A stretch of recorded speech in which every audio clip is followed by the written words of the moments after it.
আমার অনেক দিনের ইচ্ছা ছিল যে আমি ঈদে একটা উট কুরবানি দিব। আপনাদের দোয়ায় আমার সেই ইচ্ছা পূরণ হইতে যাইতেছে। তাহলে আমি খেয়াল করে দেখলাম আমার এলাকার গরিব মেহনতি মানুষরা কুরবানির সময় গরুর মাংস খায়, উটের মাংস খাইতে পারে না।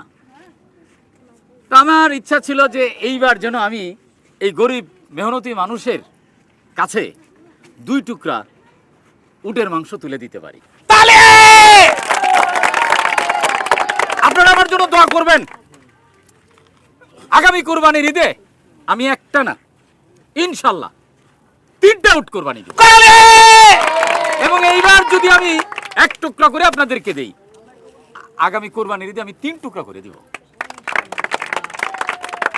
আরেকটা কথা আমি বলবো। হ্যাঁ, কমিশনের কথা। হ্যাঁ, আরে আরে ওস্তাদ, আমি আসলে এই এলাকাবাসীর আপনাদের সেবা করতে চাই, আমার জন্য দোয়া করবেন।